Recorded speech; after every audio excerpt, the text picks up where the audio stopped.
The fluorescent lights of the New York Presbyterian maternity ward flickered softly, casting pale shadows across the room where Harper Ellington lay trembling. Her body was weak, barely recovering from the brutal delivery of her premature triplets, 3 tiny lives fighting in incubators just feet away. She should have felt joy, relief, something warm. Instead, the coldest moment of her life walked in wearing a $1,000 suit. Gavin Mercer didn't look like a new father. He looked like a CEO arriving to close a hostile acquisition. His jaw was tight, his eyes devoid of warmth, and in his hand was a slim leather folder, the kind he usually carried into boardrooms on Park Avenue, never into a hospital room where his wife had nearly died giving birth to his children. "Harper," he said, his tone clipped, not even glancing at the incubators. "We need to finalize this. Now." Harper blinked, confused. "Finalize? What?" Gavin dropped the folder onto the hospital bed, its weight landing like a stone on her chest. "Divorce." Her breath hitched. The heart monitor beeped unevenly. Surely she had heard wrong. Surely no man, no husband could be so cruel as to do this minutes after she had given him 3 children. But Gavin stood firm, expression carved from arrogance and impatience.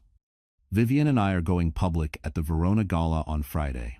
This," he tapped the documents, "needs to be done before then." Vivienne, his mistress, the woman Harper had prayed, was only a rumor. Harper's hands trembled uncontrollably. She had no strength left to fight, no family to call, no one on her side. She was alone, or so she thought. Because outside the room, watching through the small glass window, stood a man who recognized her face, Cole Westbrook. And he knew a truth Gavin never imagined. And within the next 24 hours, that truth would shake their entire world apart. Harper Ellington had always been the kind of woman people overlooked. Soft-spoken, gentle, the kind who apologized even when something wasn't her fault. She grew up in a modest corner of Ohio, raised by a grandmother who taught her kindness before ambition and resilience before pride. When her grandmother passed, Harper moved to New York with nothing but a suitcase, a nursing textbook, and a belief that if she worked hard enough, life would eventually make room for her. It didn't. Not easily. She worked as an internal coordinator at a small Brooklyn community health center, juggling schedules, answering phones, comforting patients who had no one else. Her coworkers adored her, but admiration didn't pay rent, and rent in New York hit harder than winter wind. Still, she kept going. Harper always kept going. That was the version of her Gavin Mercer met 3 years earlier, soft, grateful, impressed by every scrap of attention he gave her. To him, she had been the safe choice, the quiet choice.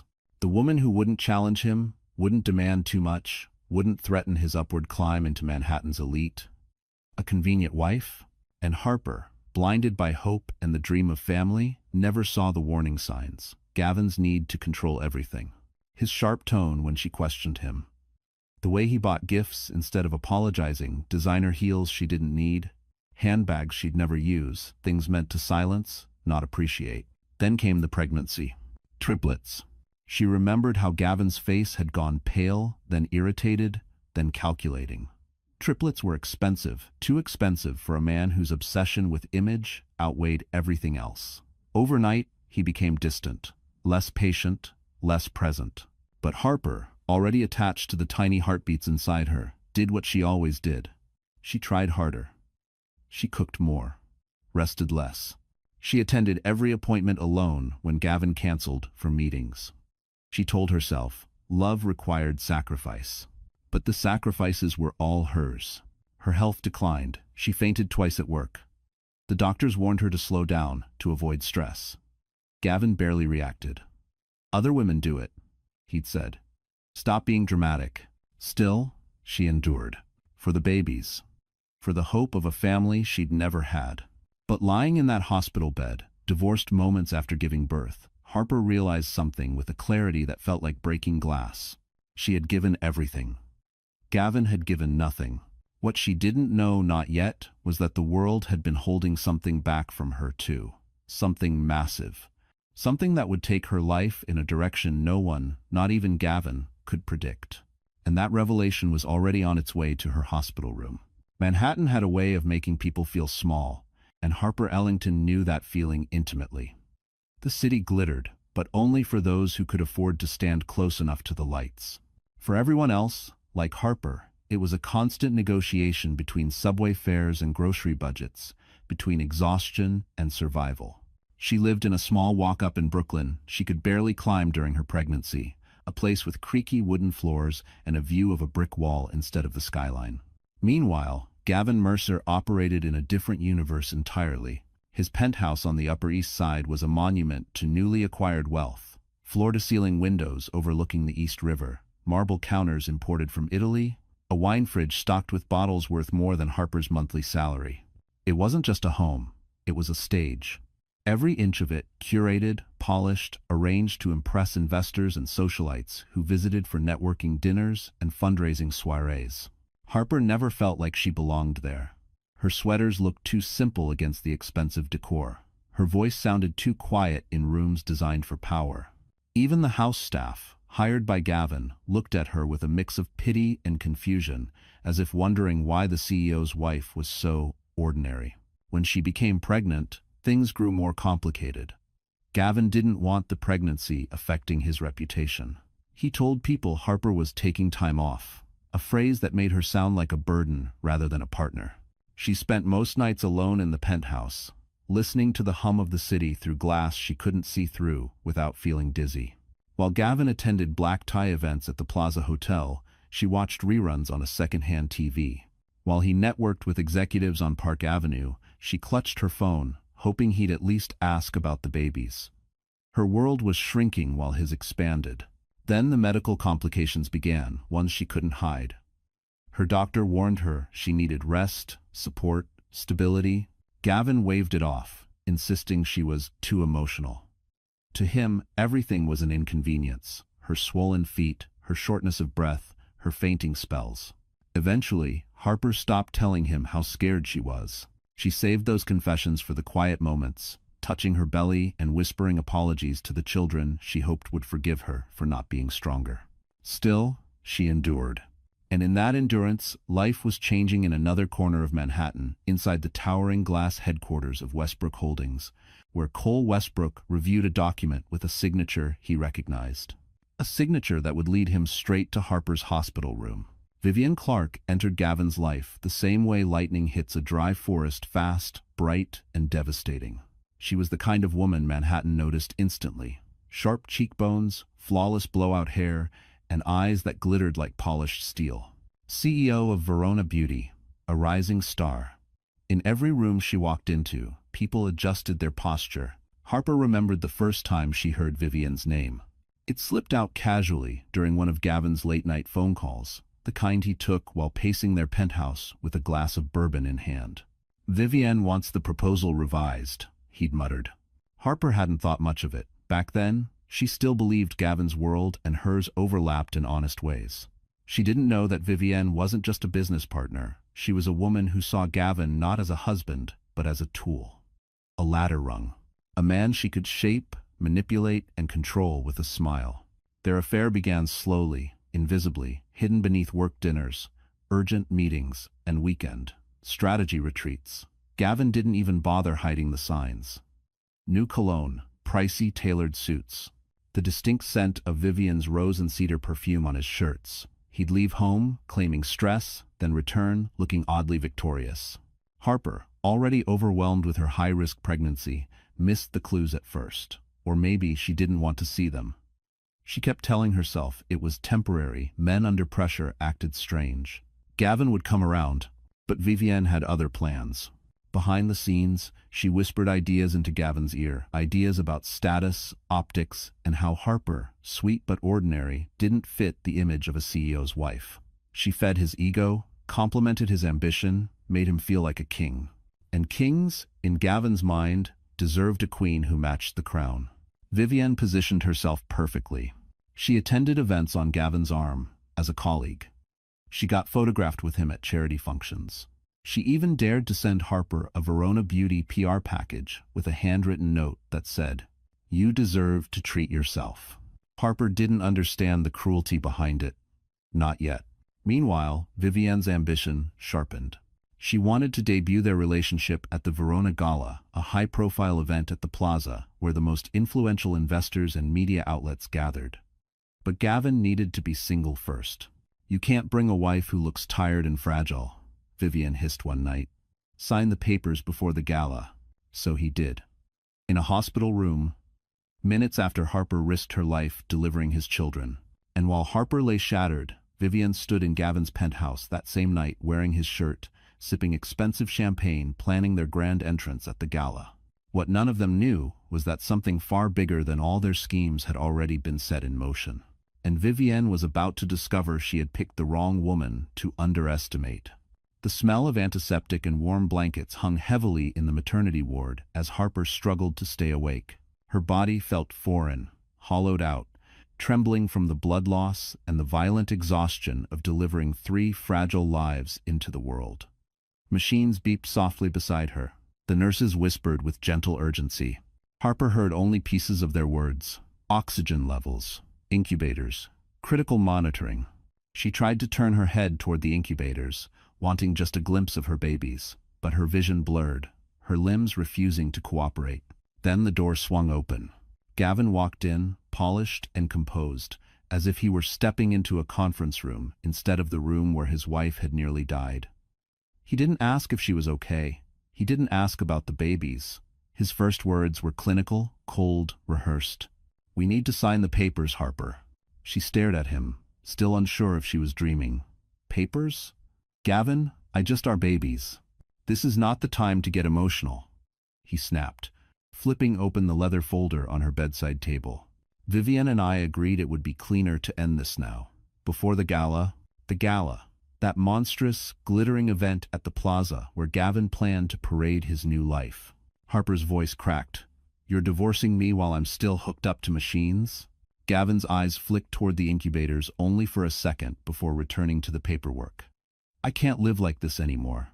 You're draining me, Harper, and I'm tired of pretending we're a good match." End quote. A nurse standing near the monitors froze, her eyes widening in disbelief. Another nurse quietly stepped back, lips pressed tightly, trying not to intervene. "You can't do this," Harper whispered, her breath catching painfully. "At least wait until I can stand." He pushed a pen into her weak hand.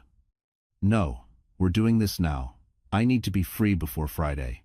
Her fingers shook violently around the pen, her pulse spiking on the monitor. Gavin sighed loudly, annoyed.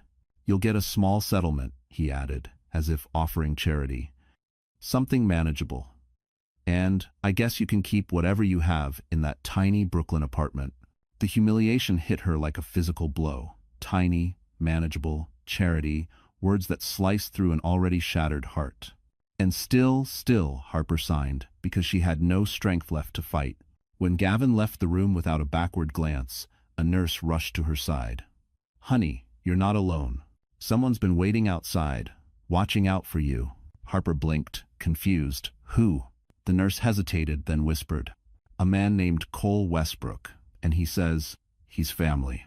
The smell of antiseptic and warm blankets hung heavily in the maternity ward as Harper struggled to stay awake. Her body felt foreign, hollowed out, trembling from the blood loss and the violent exhaustion of delivering 3 fragile lives into the world. Machines beeped softly beside her. The nurses whispered with gentle urgency. Harper heard only pieces of their words: oxygen levels, incubators, critical monitoring. She tried to turn her head toward the incubators, wanting just a glimpse of her babies. But her vision blurred, her limbs refusing to cooperate. Then the door swung open. Gavin walked in, polished and composed, as if he were stepping into a conference room instead of the room where his wife had nearly died. He didn't ask if she was okay. He didn't ask about the babies.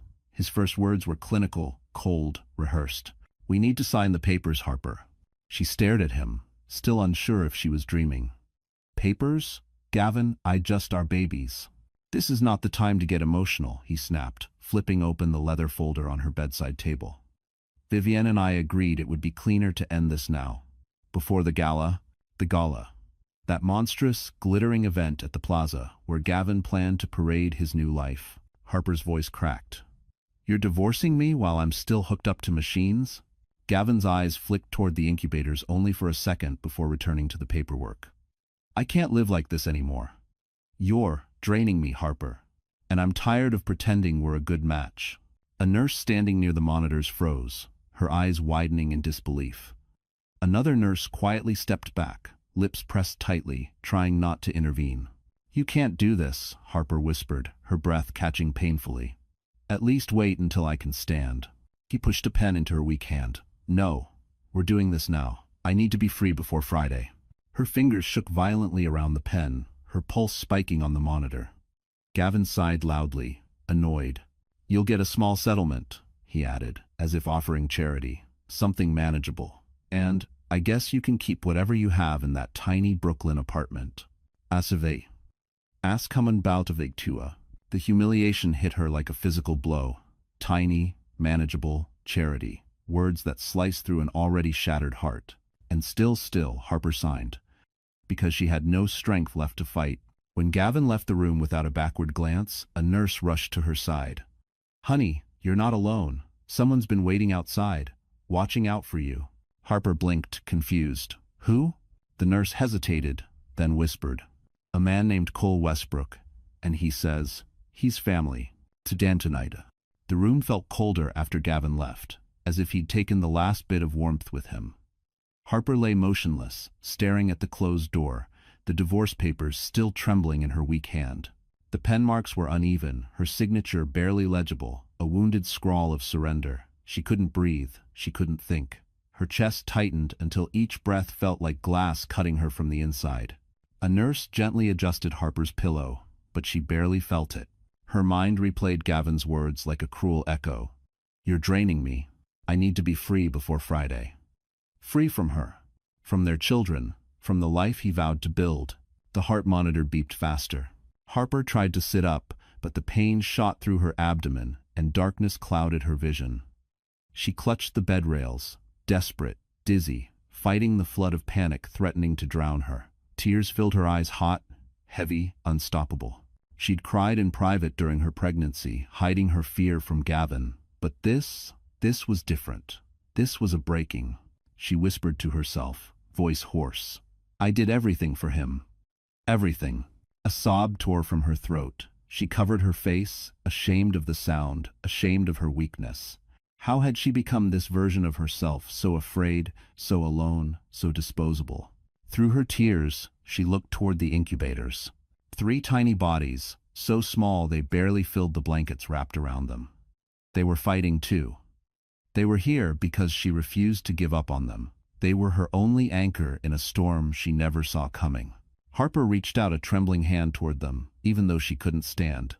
"I'm sorry," she whispered, her voice breaking. "I'm so sorry." Her tears blurred the machine's lights into soft, glowing stars. A nurse touched her shoulder gently. "Sweetheart, you need to rest." But rest felt impossible. How could she rest when her life had just collapsed on top of her? When the man she built her future around had torn it apart in minutes? When she had no money, no family, no home, and 3 premature babies who depended entirely on her? The nurse stepped aside as her doctor entered the room, concern tightening his expression. "Harper, your vitals are unstable. You're under extreme stress. If you don't calm down, we may need to move you to intensive monitoring." Harper didn't respond. The world around her was shrinking, suffocating, collapsing inward. Then, a soft knock on the door. Not urgent, not loud, just steady. The doctor turned. "Who are you?" A calm, commanding voice replied, "Cole Westbrook, and I'm here for Harper." Harper's breath caught, because she had no idea why a billionaire would know her name. Cole Westbrook didn't enter the room like a stranger. He entered like someone who had been looking for Harper Ellington his entire life. Tall, composed, wearing a charcoal suit that looked like it belonged in a Park Avenue boardroom, he carried an authority that made even the doctor step back. "Harper," he said gently, his voice low, warm. "My name is Cole. I've been trying to reach you for days." Harper blinked, confused. I don't know you." "No," he agreed softly. "But you will. And I need you to hear something very important." "Thank you." Her pulse raced, her throat tightened. Why was a billionaire? Yes, she recognized him now from magazine covers standing at her hospital bed. Cole pulled a leather envelope from inside his coat. "I'm here on behalf of your grandmother, Eleanor Ellington." Harper's breath stilled. "My grandmother died when I was 16. "I know," Cole said. "But her estate, Didn't. The doctor cleared his throat. Sir, she's in a very fragile state. Cole raised a hand. And that's exactly why she deserves the truth. He placed the envelope on the bedside table, right where Gavin had set the divorce papers hours earlier. But this folder felt heavier, weighted with something powerful, life-changing. Harper, Cole said softly, your grandmother wasn't just a retired librarian. She was the founder of Ellington Westbrook Holdings with my father. She owned half the company. Harper frowned, her mind foggy. That can't be right. We were poor. In fact, because she chose to live that way, Cole explained. She walked away from the corporate world when your mother was born. She wanted a simple life, but legally, she never relinquished her shares. Harper's heart pounded. She glanced at the envelope, then at Cole. What does that mean? It means, Cole continued, that those shares were placed in a generational trust, a trust that activates under one condition. He paused, letting the weight of the moment settle. When the next Ellington heir is born. Harper stared at him, stunned, silent. With the birth of your triplets, Cole said, voice warm with certainty, you have inherited full controlling interest in Ellington Westbrook Holdings.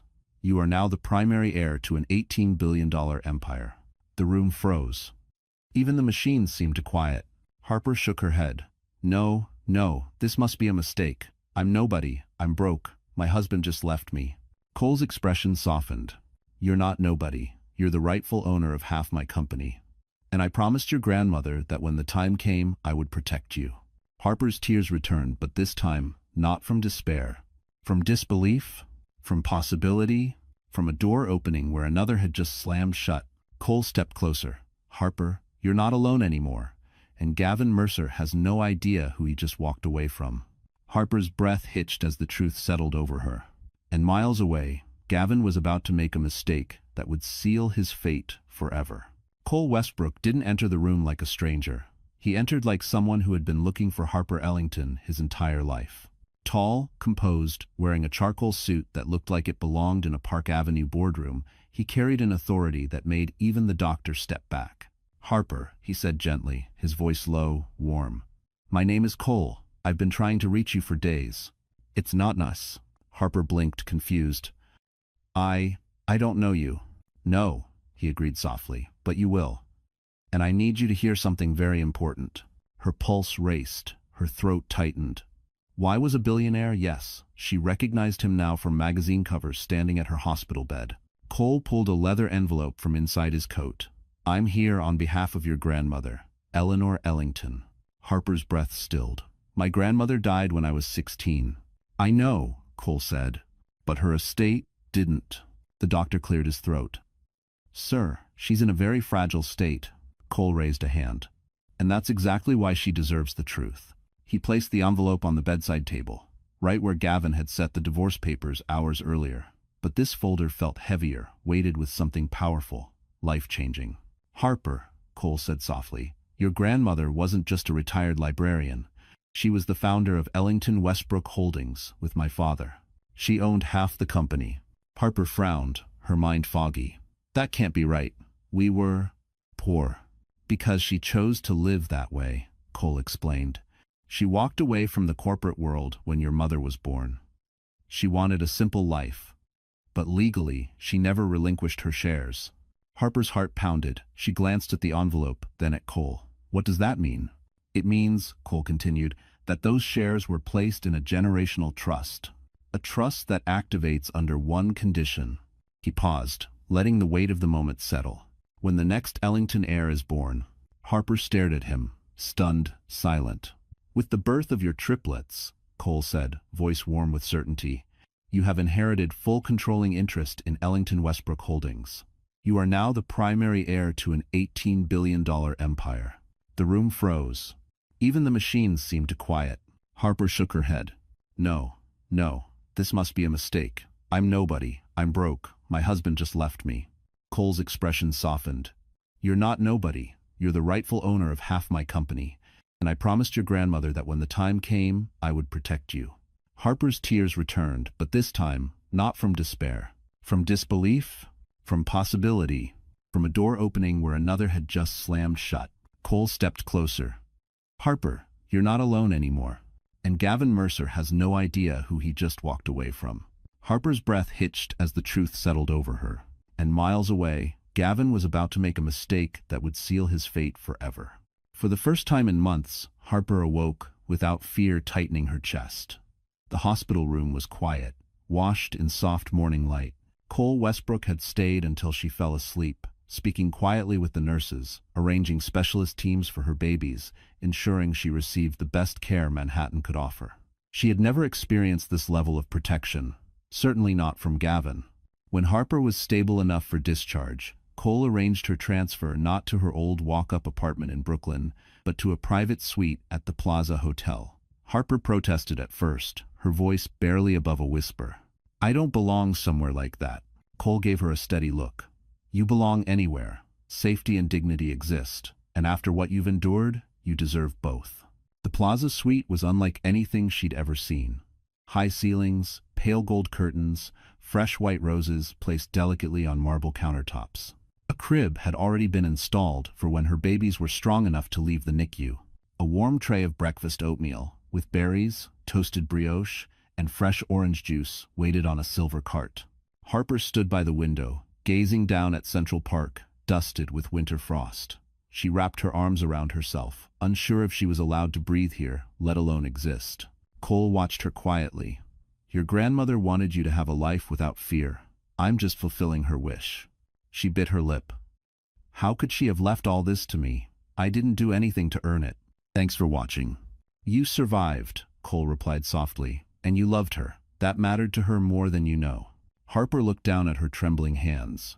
Hours earlier, she was a discarded wife with nothing. Now she was heir to a global empire. The contrast made her dizzy. But along with the disbelief, something else stirred inside her, something faint but unmistakable. Strength. That afternoon, Cole brought in a financial advisor, a legal representative, and a personal assistant to help Harper understand what she now controlled. They spoke respectfully, slowly, explaining every detail, not like Gavin, who always made her feel ignorant. These people treated her as someone capable, someone important. Harper absorbed everything she could, even though her body still felt fragile. Every signed document, every clarified detail slowly rebuilt pieces of her. Piece by piece, she was returning. But healing came with new shadows. Because while Harper settled into her new reality, Gavin was pacing inside his penthouse, furious that she hadn't answered any of his calls. He needed her signature for something he refused to reveal. Something urgent, something dangerous. And he was about to discover exactly where she had disappeared to. And when he did, the consequences would be catastrophic. Gavin Mercer had never been the worrying type. He was too self-assured, too convinced the world bent around his desires. But by the third day of Harper's silence, a knot of unease twisted inside him. At first, he chalked it up to postpartum drama, then to exhaustion, then to her being overly sensitive, as he liked to label anything that didn't serve him. But by the fourth day, worry turned into irritation, and irritation began to morph into fear. He needed her signature. Not on the divorce papers, those were already filed. He needed her signature on a financial document he'd prepared months earlier. A document he thought he'd trick her into signing when she was too overwhelmed to question it. A document guaranteeing him access to certain assets he assumed she might inherit someday. He had no idea those assets were now in motion. When Harper didn't return home after discharge, Gavin called the hospital. They told him she'd been transferred to a private location. "Arranged by Mr. Westbrook," the nurse had said. Gavin froze. "Westbrook, as in Cole Westbrook?" "Yes, sir." The line went dead in his hand. Why would a billionaire, one of the most powerful men in New York, be involved with Harper? Gavin tried convincing himself it was a misunderstanding. A coincidence. Maybe they shared a doctor. Maybe the nurse was mistaken. But the more he spiraled, the more memories surfaced, subtle comments Harper made about her grandmother. The old family photos she kept tucked away, the odd letters she once received but never opened because she thought it was a scam. Gavin's stomach tightened. No, impossible. Harper didn't come from money. She didn't even have a credit card when he met her. Still, the timing was too strange. He tried calling her again, straight to voicemail. He tried texting, no response. He slammed his phone onto the marble countertop so hard the screen cracked. "Vivienne, lounging on his Italian leather couch in one of his shirts, rolled her eyes. "You're obsessing. She's probably hiding in that sad little Brooklyn apartment." "She's not there," Gavin snapped. "Someone moved her." "Moved her?" Vivienne smirked. "She's not a chess piece, Gavin." But he wasn't listening anymore. He was pacing, sweating, panicked. And then came the final blow. His assistant rushed in with a folder. "Sir, investors are demanding a meeting. They want clarification about rumors involving Ellington Westbrook Holdings acquiring new leadership." Gavin's heart stopped. Harper's maiden name was Ellington. He grabbed the folder, scanning the page until his vision blurred. "This can't be real," he whispered. But it was. Vivienne leaned forward, irritation turning into alarm. "Gavin, what is it? What's going on?" Gavin's voice cracked, barely audible. "She's not hiding." He looked toward the skyline, dread swallowing him whole. "She's rising." The mornings at the plaza started to feel different for Harper. For the first time in years, she wasn't waking up to Gavin's clipped tone or the quiet dread that had lived in her chest throughout their marriage. Instead, she woke to soft light filtering through gold curtains, the distant hum of Fifth Avenue below, and the knowledge that her babies were growing stronger each day in the NICU. Cole visited her daily, not hovering, not overwhelming, just present. He brought updates from the NICU, warm drinks from the hotel cafe, and printed guides on everything she needed to know about Ellington Westbrook Holdings. Harper would sit at the small mahogany desk, glasses perched low on her nose, absorbing every word. "Take your time," Cole told her. "This world is new, but it's yours." The thought terrified her. But it also stirred something brave. Each afternoon, a team arrived, a financial advisor, a trust attorney, a soft-spoken assistant named Miriam who organized her schedule. They never rushed Harper, never made her feel foolish, even when her hands trembled while signing something important. She spent hours learning the basics: assets, voting rights, board structures, minority stakes, philanthropic divisions. It felt like studying another language. But slowly, she began to understand. And with each realization, a piece of her old self fell away, the timid version Gavin groomed into silence. One evening, as the city glowed beneath the winter dusk, Harper sat with a thick binder open before her. Numbers, charts. A map of the empire her grandmother once built. She brushed her fingers across Eleanor Ellington's signature. Her grandmother had believed in her. Someone had believed in her long before she believed in herself. A tear slipped down her cheek, but it wasn't from pain, it was from recognition, from the realization that she wasn't small, not anymore. She straightened her back, lifted her chin, and practiced her voice steady, confident, even when her heart raced. If she was going to protect her children, she had to become the woman the world never expected her to be. Just as Harper finally closed the binder, Miriam hurried into the suite, face pale, clutching a tablet in her hands. "Harper, I thought you should see this." Harper took the tablet. On the screen was a breaking news headline. Mercer Dynamics CEO, Gavin Mercer faces internal investigation. Below it was a photo of Gavin leaving his office, visibly shaken, reporters swarming around him. Harper's breath caught. What happened? Miriam swallowed hard. "It's not just about the company," she whispered. "There are allegations, big ones, and it looks like they might involve you." Harper felt the ground tilt, because if Gavin dragged her name into this, everything she had just rebuilt could shatter again. Gavin Mercer prided himself on control. Control of his image, his company, his narrative. But the moment news of an internal investigation hit the media, control slipped through his fingers like sand. Mercer Dynamics' pristine glass tower on Park Avenue buzzed with panic, secretaries whispering behind cubicle walls, board members flooding his inbox, investors demanding answers. In the privacy of his office, Gavin slammed the door shut and paced like a trapped animal. His tie was loosened, his hair disheveled, an image he would never allow the public to see. Not ever. "How the hell did this leak?" he barked into the phone. His CFO stuttered on the other end. "We're not sure, sir. But the auditors flagged irregularities, transactions routed through a joint account, one that had Harper's name on it." Gavin's blood went cold. The account wasn't supposed to be traced. He'd used it over the past 3 years to quietly move funds between subsidiaries, reallocating resources, as he called it. He told himself it wasn't illegal, just creative. Strategic. necessary to maintain Mercer Dynamics' rapid growth. But now Harper's name was attached to everything, and she wasn't answering his calls. Vivian stormed into his office, heels clicking sharply against the polished floor. "Gavin, why am I seeing your company trending for fraud? And why is your ex-wife involved in this mess?" "She isn't involved," he snapped. "She doesn't know anything." Vivian crossed her arms. "Well, someone seems to think she does." Gavin rubbed his temples. The timing was too precise, too dangerous, as if someone had pulled the thread at exactly the moment his life began unraveling. Then his assistant rushed in, pale and shaking. "Sir, the board wants an emergency meeting. Today, and one of D's." Gavin slammed his fist onto the desk. "I built this company. They don't get to question me." Vivian scoffed. "Investors don't care about loyalty. They care about survival, and you look like a sinking ship." He shot her a glare, but she was right. The cracks were widening. Fast. His phone buzzed. A new headline flashed across the screen. "Ellington Westbrook heir emerges. Control shift expected." Gavin's breath stopped. Ellington.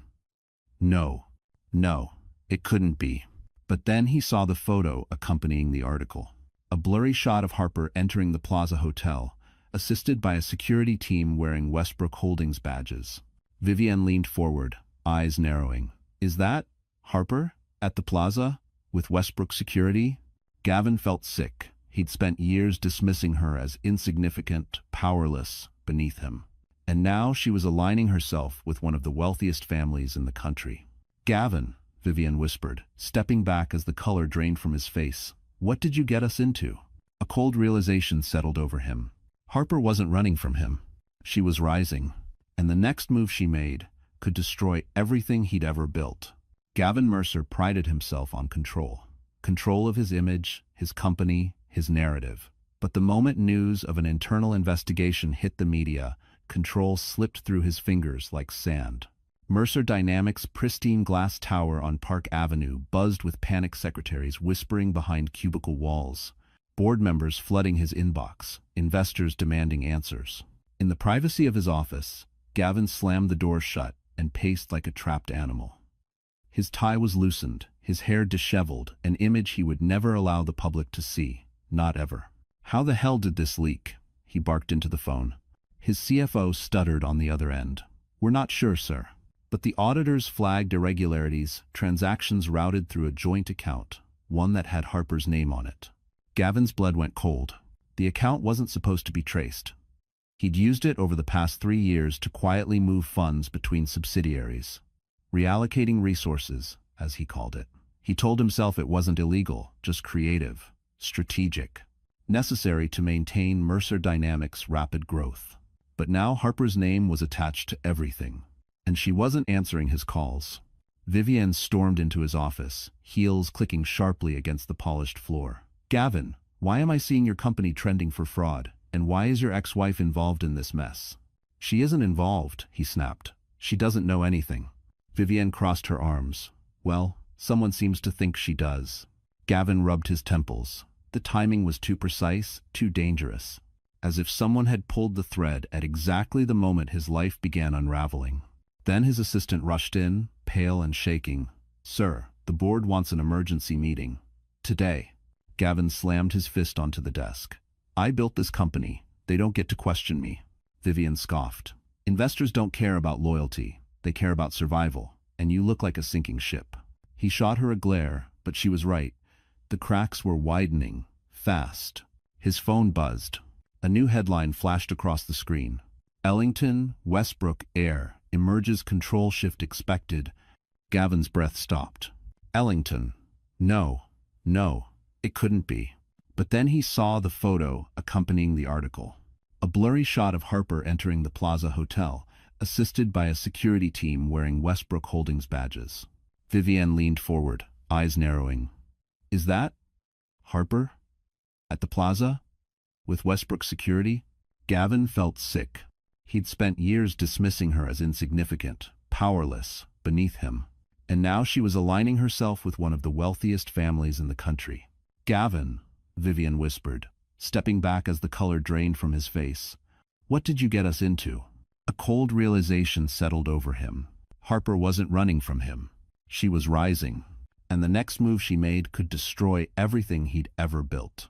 The snow outside Park Avenue was melting into thin silver streams when the black SUV pulled up to the towering glass headquarters of Mercer Dynamics. Harper stared at the building through the tinted window, her pulse thudding in her ears.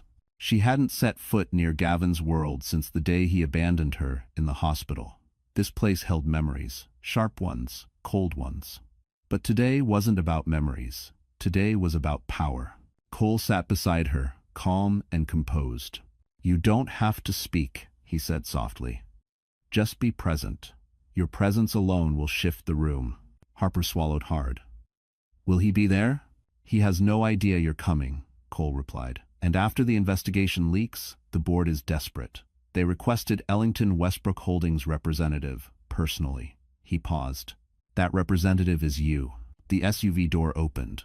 Cold air rushed in, carrying the smell of winter and asphalt.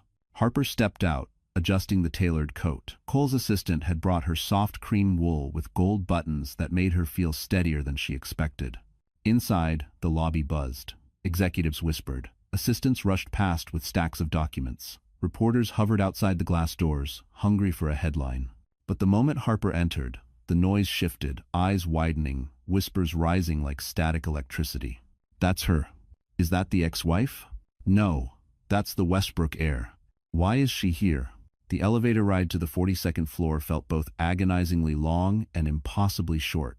When the doors opened, the boardroom loomed ahead, glass walls, polished mahogany table, and 10 of the most powerful investors in the company waiting with grim expressions.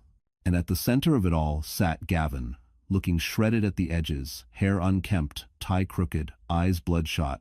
Vivienne stood beside him, arms crossed tightly, her confidence cracked. When Gavin saw Harper at the doorway, his entire body froze. The pen slipped from his fingers. "Harper?" he breathed, disbelieving. What are you doing here?" She didn't answer. She walked to the seat Cole pulled out for her at the head of the table, a place no one ever expected her to occupy. The room erupted. "Ellington Westbrook has a majority vote. Why wasn't I informed?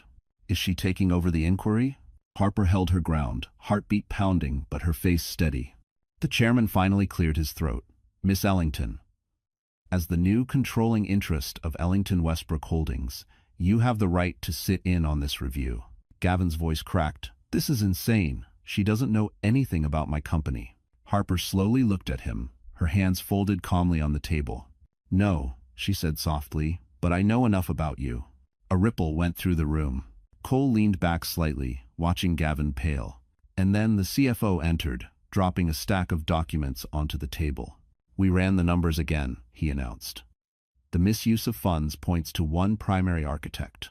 He turned toward Gavin. "You." Gavin's breath fractured, and Harper was about to say the first sentence that would end his career forever. The boardroom erupted into whispers, but Harper barely heard them. Her pulse was steady now. The fear that once lived in her had evaporated. Watching Gavin crumble under the weight of his own deeds brought a strange mixture of sorrow and clarity. Sorrow for the woman she once was, clarity for the woman she was becoming. When the CFO finished presenting evidence, the chairman dismissed the board for a brief recess. As the executives filed out, tension thickened the air.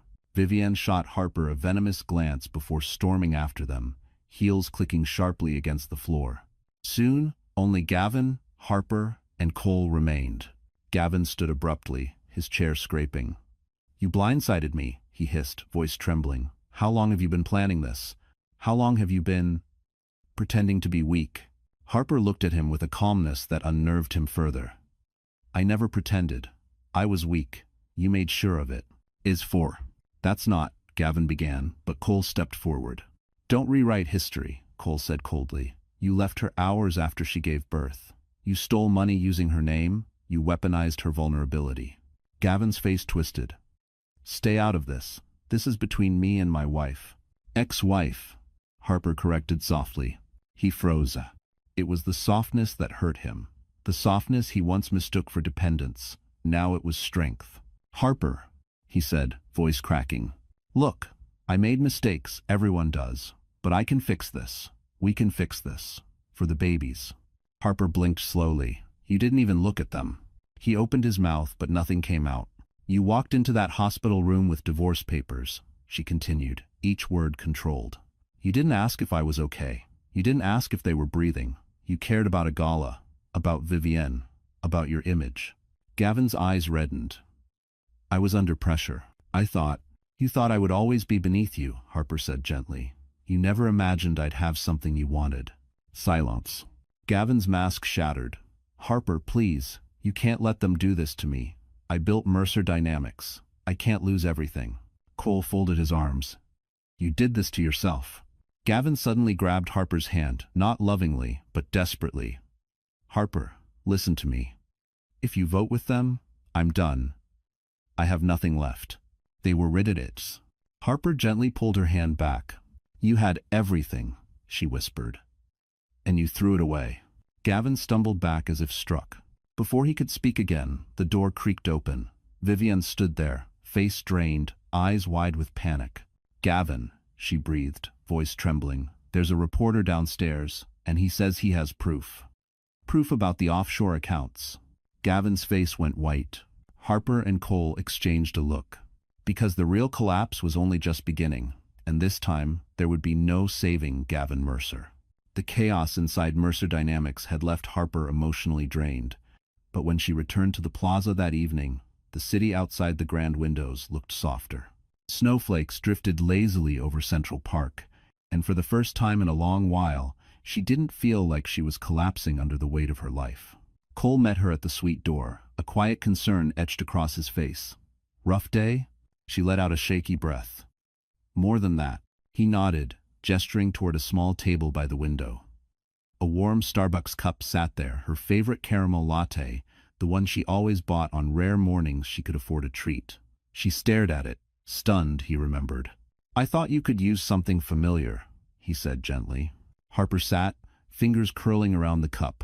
The warmth seeped into her palms, grounding her in a way she didn't know she needed. Cole joined her, keeping a respectful distance.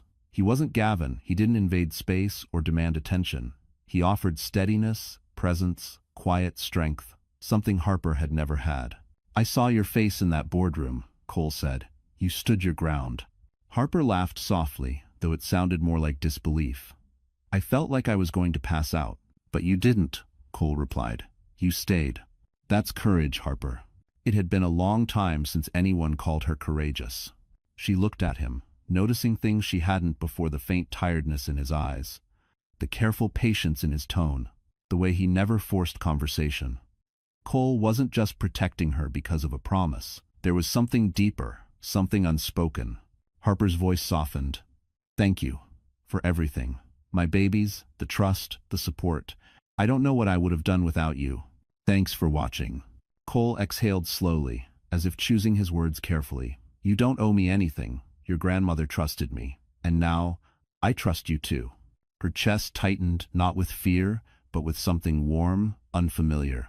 She looked away, afraid he might see her expression too clearly. I don't know what comes next, she murmured. Cole leaned forward slightly. Whatever comes, you won't face it alone. Not anymore. His words settled over her like a blanket, comforting, safe, real. For the first time since the nightmare began, Harper felt the fragile beginnings of hope. Not the fragile fantasy she once clung to with Gavin, but something steadier. Something she could build a life on. Before she could respond, her phone buzzed. She glanced at the screen and her heart stuttered. A new headline. Vivienne Clark, under investigation. Verona beauty stock plummets. Cole read her expression instantly. What happened? Harper swallowed hard. Vivienne's falling, and she's dragging Gavin down with her. Vivienne Clark had built her entire empire on beauty, sleek branding, flawless public image, and manipulation coated in glossy charm. But beauty cracked fast under pressure, and the news of an investigation into Verona beauty hit her like a slap across the face. Harper silently reread the headline while Cole leaned closer, scanning each line with cold precision. Misleading product claims, falsified safety reports, stock dropping 13%, Cole murmured. Vivienne's in trouble. Harper felt a strange sensation, something between justice and disbelief. Vivienne had strutted into her life like a storm, ripping apart her marriage without blinking. Seeing the cracks form in her perfect world didn't bring joy, exactly, but it brought clarity. "She won't go down quietly," Harper whispered. Cole nodded. "No. People like her don't. They burn everything around them before they fall." And he was right, because hours later, Harper's name erupted across social media. Number Harper Ellington. Mercer affair. Triplet scandal. Harper gasped as the notifications flooded her phone. Slanderous posts spread like wildfire, images of her looking pale after childbirth twisted into proof she had been cheating. Anonymous posts claiming Gavin wasn't the father, articles insinuating she faked her high-risk pregnancy for attention. "That's Vivian," Cole said, voice steady but ice-cold. "This is the kind of smear campaign she runs when cornered." Harper's throat tightened. These lies weren't just humiliating, they were dangerous. Her position at Ellington Westbrook Holdings required stability. Scandal could shake investor confidence. And worst of all, her babies, her tiny, fragile babies, could be dragged into the mess. "I can't do this," Harper whispered, shaking. "I can't fight all of them." His wage. Cole lifted her chin gently, forcing her to meet his eyes. "Yes, you can. And you won't fight alone." Minutes later, he was on the phone with the Westbrook legal division, giving orders that carried the weight of an empire. A PR team was mobilized. Lawyers drafted formal statements. Investigators traced the source of the smear campaign. All roads led to Vivian's private PR contractor. Harper watched the chaos unfold in awe. Cole wasn't loud. He wasn't theatrical. He was strategic, moving through the battlefield with quiet power, defending her with the precision of a man who refused to let her break again. "Vivian just made the biggest mistake of her life," Cole muttered as he ended another call. "She started a war against a woman protected by an $18 billion dynasty." Harper swallowed. "What happens now?" Cole exhaled slowly, eyes darkening. "Now," he said, "we respond. To SO." Before Harper could ask how, her phone buzzed again, this time with a message request from an unknown number. A single sentence appeared. "You should have stayed in your lane, Harper." Harper's heart dropped. Because the message wasn't from Vivian, it was from Gavin. Harper stared at the message from Gavin, her fingers trembling. "You should have stayed in your lane, Harper." The cruelty of it stung, but what unsettled her more was the desperation hidden between the words. Gavin wasn't mocking her, he was warning her. Or threatening her. Maybe both. Cole stepped closer. "What did he say?" Harper handed him the phone. His jaw tightened. "He's scared. Men like Gavin only lash out when they know they're cornered." Harper tried to steady her breath. "But what if he does something worse? What if he tries to ruin me the way Vivian did?" Cole didn't blink. "That's why I'm stopping him first." Within an hour, the Westbrook legal team arrived at the plaza. They filled the suite's living area with open laptops, thick binders, and a storm of legal terms Harper barely recognized. But the one who caught her attention was a woman named Catherine Royce, sharp-eyed, ruthless, and the kind of attorney who made seasoned CEOs break into cold sweats. Catherine set a folder in front of Harper. "We ran a full audit of the joint accounts Gavin created using your name. Everything he did, every cent he moved, every transaction he hid. You were the legal owner on paper." Harper's stomach twisted. "So they'll think I did it." "Not after this," Catherine said, sliding over another stack of documents, emails, text messages, financial logs. Cole leaned in. "Vivian's PR contractor left a trail. We traced the entire smear campaign back to her team. And the offshore accounts? Gavin forged your digital authorization." Harper's breath caught. "Forged?" Catherine nodded. "We have proof. Enough to clear your name, ruin theirs, and possibly bring criminal charges." A wave of relief mixed with disbelief washed over Harper. All the lies, all the manipulation, now laid bare. Then Catherine added, "There's something else." She opened a final folder, this one heavier, marked confidential. "These photos were taken 2 months before your divorce, Vivian and Gavin, together. At his private retreat in the Hamptons. This wasn't a recent affair. It started long before your pregnancy complications." Harper stared at the images, a glass of wine, beach, sand, Vivian sitting in Harper's old robe. A robe she thought she'd misplaced. A dull ache spread through her chest. She wasn't shocked anymore, just painfully validated. The betrayal had been deeper, earlier, and colder than she ever imagined.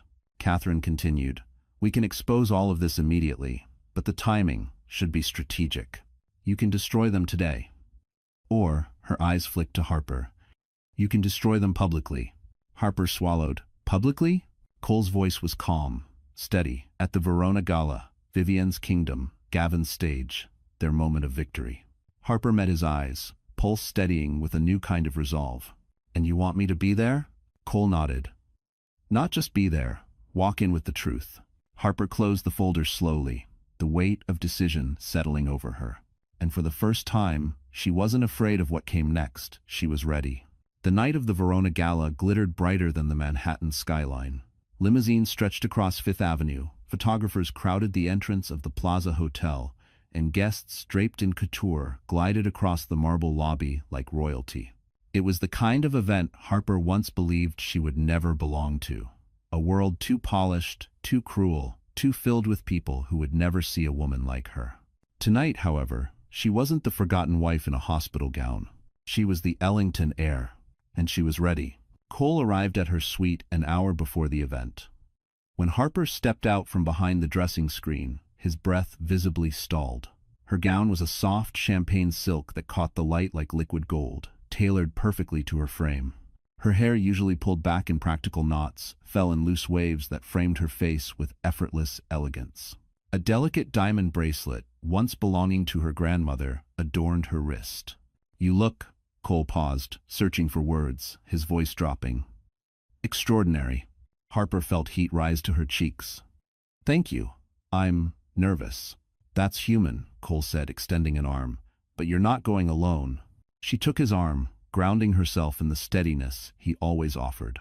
As they stepped out of the elevator into the grand hall, heads turned instantly. Conversations paused. Cameras shifted. It wasn't just her beauty, it was her presence. Quiet, poised, unmistakably powerful. Whispers surged through the room. Is that Harper Ellington? She's not supposed to be here. She looks nothing like the tabloids said. Is that Cole Westbrook with her? Harper kept her chin high, heart thudding but steady. Cole guided her with graceful confidence, his hand resting lightly on her back as they moved through the glittering crowd. Then a familiar voice sliced through the murmurs. Well, look who crawled back. Vivienne Clark approached, wearing a red gown sharp enough to cut. Her smile was venom wrapped in velvet. Gavin trailed behind her, sweating, pale, eyes darting desperately between Harper and Cole. Harper met Vivienne's gaze calmly. Good evening. Vivienne's lip curled. You must be lost. This isn't a charity event. Cole stepped forward, voice chilled. She's exactly where she belongs. End quote. Vivienne rolled her eyes. Please. She's a nobody with a new dress. Do you really think anyone here takes her seriously? Harper held Vivienne's gaze, her voice quiet but devastating. They will tonight. Vivienne stiffened. What does that mean? Before Harper could answer, a spotlight snapped on. A microphone crackled. The host stepped onto the stage. Ladies and gentlemen, we have a last-minute change to tonight's program. We'll begin with an unexpected announcement from Ellington Westbrook Holdings. Vivienne pallid. Gavin swayed. Cole whispered to Harper, "It's time." Harper stepped toward the stage, and the room held its breath because they all sensed the destruction about to unfold. The stage lights softened as Harper approached the podium, her gown catching the glow like a rising dawn. The entire gala hushed. Even the chandeliers seemed to hold their breath. Cole stood just below the stage, steadying her with his gaze, silently promising he would catch her if she stumbled. But Harper didn't stumble. Not anymore. She placed her hands on the microphone, her posture steady, her voice calm. Thank you for giving me this moment. Tonight isn't about power or money. Tonight is about truth. A ripple moved through the audience. Vivienne visibly tensed. Gavin's breath hitched. Harper glanced at them briefly, just enough to let them know she saw them. Then she lifted the folder Catherine had prepared for her. For months, my name has been used to hide illegal financial activity. Funds were taken using accounts opened without my consent. Offshore transfers were made under forged authorization, and a smear campaign was launched against me to silence the truth. The room erupted in confused whispers. Harper continued, her voice unwavering. Tonight, I am formally presenting evidence to the federal authorities, as well as to shareholders of Verona Beauty and Mercer Dynamics. Vivienne's face drained of all color. You wouldn't. I already did, Harper replied. The audience gasped. Cameras flashed. Gavin stumbled toward the stage. Harper, please don't do this. You don't know what you're unleashing.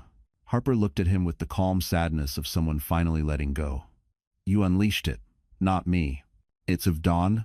He climbed the steps shakily, ignoring security's warnings. His voice broke. I lost control. I made mistakes. But you can't destroy my life. Harper, I still care about you. The crowd murmured, some in pity, some in disgust. Harper inhaled slowly. If you cared, you wouldn't have abandoned me in a hospital bed while our children fought to breathe. The words hit him harder than any slap could. Gavin fell to his knees, literally right at her feet, grabbing her hand like a drowning man grasping a rope. Please, I'll fix it. I'll confess. I'll leave Vivienne. I'll do anything. Don't let them take everything. Vivienne recoiled. Leave me? Gavin, get up. This is humiliating. But Gavin didn't move. He sobbed openly, shoulders shaking under the bright lights, the entire elite of Manhattan watching him shatter. Harper gently removed her hand from his grasp. You already lost everything, she said softly. Tonight simply reveals it. Security guards approached. Gavin looked around wildly as if searching for one last lifeline. No one offered him one. Vivienne backed away slowly, as if distancing herself from a sinking ship. And then the stage manager approached Harper, whispering nervously, Miss Ellington, the media is already outside. They're asking if you'll give a statement. Harper steadied her breath. Yes, she whispered. It's time the whole city knows the truth. The moment Harper stepped out of the Plaza ballroom, the air outside exploded with camera flashes. Reporters surged forward, microphones rising like a forest of metal stems, each voice fighting to be heard. Miss Ellington? Were the allegations true? Did Gavin Mercer forge your signature? Is Vivienne Clark involved in the offshore accounts? Are you taking control of Mercer Dynamics? Cole stayed close, one hand protectively at Harper's back. She felt steady, almost weightless on the marble steps, as though the person she used to be had completely dissolved under the city lights. She raised a hand. The crowd fell silent. Tonight, I submitted every piece of evidence to federal authorities, Harper said, voice clear and confident. I also submitted documents proving a hostile misuse of my identity and an orchestrated public smear campaign. The reporters leaned in. Additionally, Harper continued, Ellington Westbrook Holdings will be calling an emergency meeting at dawn. We possess enough stock to influence leadership positions within Mercer Dynamics. A gasp swept through the crowd. In a corner of the steps, Gavin watched with hollow eyes. His tie was loose, his hair soaked with sweat. Vivienne had vanished the moment the news broke, leaving him to face the consequences alone. Harper didn't look his way. Not once. Inside the SUV, Cole pulled up a live transcript of shareholder reactions. Phones buzzed with messages from executives, board members, investors, everyone demanding Harper's next move. You're not just clearing your name, Cole said. You're reshaping two corporations. Harper exhaled slowly. I don't want revenge for revenge's sake. I just want the truth to matter again. And it does, Cole assured. At dawn, Harper entered the Westbrook Tower boardroom, no hesitation, no trembling. The meeting was swift, decisive, historic. Vivienne Clark was removed from Verona Beauty pending investigation. Gavin Mercer was suspended as CEO of Mercer Dynamics indefinitely. A restructuring committee was formed with Harper as its chair. The room erupted in applause. Cameras flashed. Her signature now symbolized authority, not vulnerability. As the session ended, Harper approached the tall windows overlooking Manhattan. The rising sun painted the skyline in gold and peach, reflecting off the glass towers below. This doesn't feel real, she whispered. Cole stepped beside her. It's real, and you earned every part of it. She turned toward him, breath catching. Cole, why have you done all this for me? He held her gaze, his answer steady, honest. Because your grandmother asked me to protect you, but somewhere along the way, his voice softened. I wanted to. Harper's heart fluttered in a way it hadn't in years, warm, hopeful, terrified. Before she could respond, the elevator dinged behind them. Catherine rushed in, pale and breathless. Harper, you need to see this. It's about your babies. Harper's breath faltered, and in that instant, all her power meant nothing because nothing mattered more than her children. Harper ran down the corridor of the NICU, heart pounding so hard she could barely breathe. Catherine's words echoed in her mind. There's been a change. Every horrible possibility clawed at her. After everything she'd survived, Gavin, Vivienne, the scandal, the humiliation, the idea of losing even one of her babies was unthinkable. She burst into the unit, expecting chaos. Instead, she saw the head nurse smiling gently. "Miss Ellington," the nurse said softly. "They're okay." Harper's legs nearly gave out. What happened?" "Your daughter had a brief oxygen drop," the nurse explained, "but she stabilized quickly. All three are improving faster than we projected. They're strong, Harper." Harper pressed a trembling hand to her mouth as tears filled her eyes, tears of relief, gratitude, hope. She stepped closer to the incubators. Her babies were tiny, but their chests rose and fell with steady determination, as if they too had decided they were done being fragile. Cole appeared behind her. "They're fighters," he whispered. Harper nodded, tears slipping down her cheeks. "Just like their mom," he added gently. She looked at him, and for the first time, she didn't look away. "Thank you for being here. For every step," he swallowed, emotion flickering in his eyes. "There's nowhere else I'd rather be." And, in that quiet, glowing room, Harper realized something with profound clarity. She had spent years begging for scraps of affection from a man who never loved her, when a better love, steadier, stronger had been walking beside her all along. A week later, Harper and Cole stood in family court for the final hearing. Gavin didn't show. Reports claimed he'd fled the state after federal charges were filed. His assets were frozen. His reputation destroyed. Vivienne, facing her own avalanche of investigations, had vanished from public life entirely. The judge reviewed the papers, then looked at Harper with kindness. "Miss Ellington, full custody is granted. Your ex-husband has forfeited all parental rights." Harper exhaled shakily, a weight lifting from her that she didn't realize she'd been carrying. Outside the courthouse, snowflakes drifted down like confetti. Cole slipped his hand into hers, not asking, just offering. Harper squeezed back. Months later, in a quiet ceremony overlooking the East River, surrounded only by close friends and her healthy triplets, Harper Ellington married Cole Westbrook. Not for power, not for protection, for love, for partnership, for the future she finally deserved. As Harper held her babies close and watched the sun reflect off Manhattan's skyline, she understood something deeply, irrevocably true. Her story hadn't begun in betrayal. It had begun in survival, and it ended in triumph. Because Harper didn't just rise, she soared. So, that's it, my friends. Our story closes here. And if you're still with me at this very moment, it means something in Harper's journey touched your heart, maybe gently, maybe deeply, maybe in a way you didn't expect. And I want to talk to you, not as a narrator, not as a creator, but as someone who understands what it means to be hurt, to rise, and to heal. Harper's story reminds us that no matter how dark a chapter looks, it's never the whole book. People may betray us, disappoint us, or walk away when we need them most, but as Marcus Aurelius wrote, the obstacle is the way. The pain we face doesn't break us, it shapes us. It clears the path for something better, someone better, a life better. Maybe you're carrying something heavy right now.